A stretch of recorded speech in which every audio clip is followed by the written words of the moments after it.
नमस्कार दोस्तों, pro people news में मैं आपका स्वागत करता हूं। भारत सरकार देश में क्रिप्टो करेंसी की ट्रेडिंग, माइनिंग और होल्डिंग पर रोक लगाने के लिए कड़ा कानून लाने पर विचार कर रही है।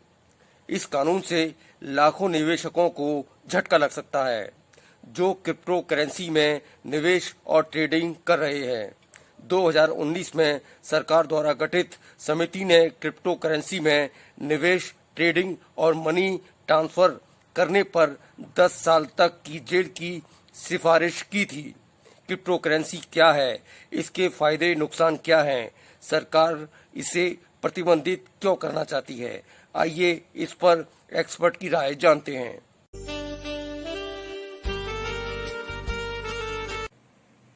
हमारे साथ इस वक्त मौजूद हैं चार्टेड अकाउंटेंट राजेश मल्होत्रा। नमस्कार राजेश मल्होत्रा जी। मेरा पहला सवाल हमारे दर्शकों के लिए, क्रिप्टो करेंसी क्या है और ये कैसे काम करती है? देखिए, क्रिप्टो करेंसी की अगर हम बात करें तो सबसे पहले हमको करेंसी को समझना बहुत जरूरी है। करेंसी का मतलब होता है मीडियम ऑफ एक्सचेंज, यानी एक रेगुलेटेड मनी जो कि नॉर्मली सेंट्रल बैंक जिसको गवर्न करता है, जिसको रेगुलेट करता है, और हम जो भी वस्तु या सेवाएं खरीदते बेचते हैं उसमें वो as a medium of exchange use होती है। इंपॉर्टेंट प्रश्न है कि क्या क्रिप्टो करेंसी, बिटकॉइन या और इस तरीके की जो भी करेंसी है, क्या हम उनको करेंसी कह सकते हैं? अगर हम समझें तो क्रिप्टो करेंसी एक वर्चुअल करेंसी है, एक डिजिटल करेंसी है, और ये डिसेंट्रलाइज्ड है, कोई सेंट्रलाइज नहीं है, कोई सेंट्रल बैंक इसको रेगुलेट नहीं करता है, रेगुलेटेड नहीं है, टोटली अनरेगुलेटेड है, और ब्लॉकचेन जो टेक्निक है उस पर काम करती है। इसका मतलब इट इज इंक्रिप्शन, तो वो सब चीजें जो technology wise it is very good, इसलिए आज की डेट में क्रिप्टो करेंसी पूरे वर्ल्ड में बहुत ज्यादा पॉपुलर है। लेकिन मेरा मानना यह है कि इसको हम करेंसी नहीं मानकर हम इसको एक ट्रेडेबल कमोडिटी मान सकते हैं, जैसे गोल्ड होता है। इसी तरीके से क्रिप्टो करेंसी को एज ए ट्रेडेबल कमोडिटी माना जा सकता है, बट इसको हम करेंसी के रूप में नहीं मान सकते क्योंकि ये मीडियम ऑफ एक्सचेंज नहीं है। आज ऐसा नहीं है कि हम किसी को रुपीस की जगह में हम उसको अगर हम बिटकॉइन देंगे तो वो एक्सेप्टेबल होगा। तो इसलिए मेरा मानना यह है कि ये ट्रेडेबल कमोडिटी की तरह इसको देखा जा सकता है, क्योंकि एक वर्चुअल करेंसी के रूप में कहा जाता है इसको, या डिजिटल करेंसी के रूप में बोला जाता है। I think this is all about crypto currency. जी, ये बताइए कि क्रिप्टो करेंसी में निवेश से क्या फायदा है या फिर इसमें क्या नुकसान है? क्या इसमें किया गया निवेश सुरक्षित है? देखिए, नफा नुकसान की अगर हम बात करें तो मुझको लगता है कि नफा तो ये है कि अगर आपने पैसा उसमें कमा लिया है तो आपको नफा लगता है उसके अंदर। लेकिन इनफैक्ट जैसे हम शेयर मार्केट की बात करते हैं तो शेयर मार्केट में कोई ना कोई एसेट तो होती है ना, शेयर्स की अंडरलाइंग वैल्यू होती है। इसके अंदर तो कोई अंडरलाइंग एसेट नहीं है। जैसे हमने कहा कि इसको ट्रेडेबल कमोडिटी मान सकते हैं, लेकिन ये जो फ्लक्चुएशन है इतना जबरदस्त होता है, और वो फ्लक्चुएशन क्यों है ये बिल्कुल समझ में नहीं आता है। तो मुझको तो ये लगता है कि ये बेनिफिशियल ना हो के इसमें नुकसान ज्यादा है। कोई किसी भी दिन अगर वो मार्केट उसकी वैल्यू जो है वो आपने जिस वैल्यू पे बिटकॉइन परचेज किए हैं या कोई दूसरी करेंसी परचेज करी है, और उसमें अगर हैवी फ्लक्चुएशन की वजह से आपको बहुत ज्यादा लॉसेस हो सकता है। दूसरा, मैं आपको एक बात बताना चाहूँ कि ये जो पैसा है इसमें कोई मतलब ये कोई इन्फॉर्मेशन गवर्नमेंट को नहीं मिल रही है कि कौन व्यक्ति कितना पैसा लगा रहा है। इसलिए जो सबसे बड़ा नुकसान है वो ये कि ब्लैक मनी जनरेट हो रहा है, टेररिस्ट फंडिंग में ये पैसा यूज होगा, तो इसलिए इसके नुकसान ज्यादा हैं।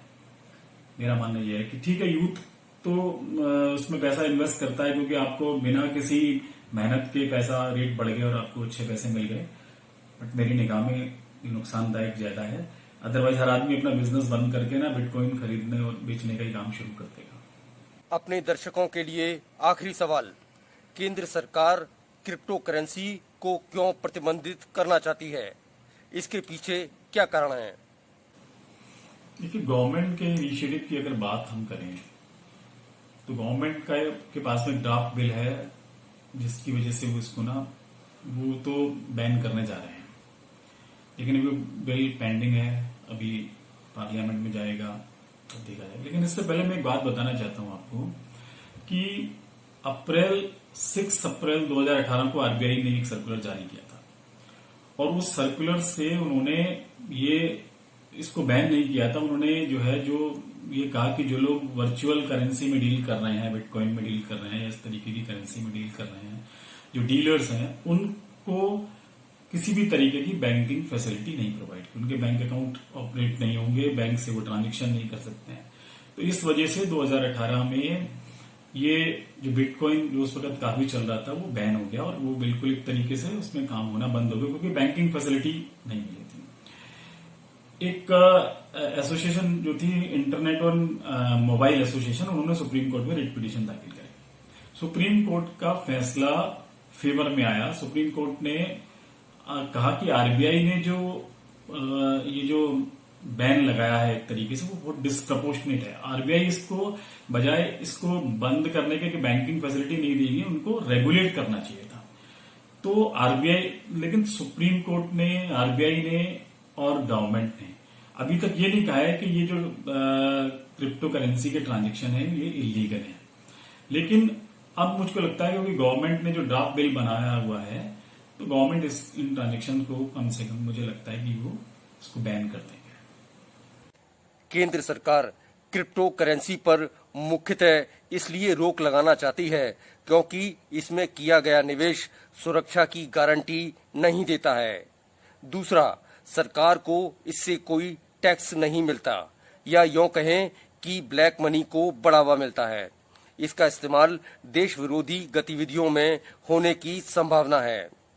बड़े आसान शब्दों में कहें तो क्रिप्टो करेंसी जुआ ही है।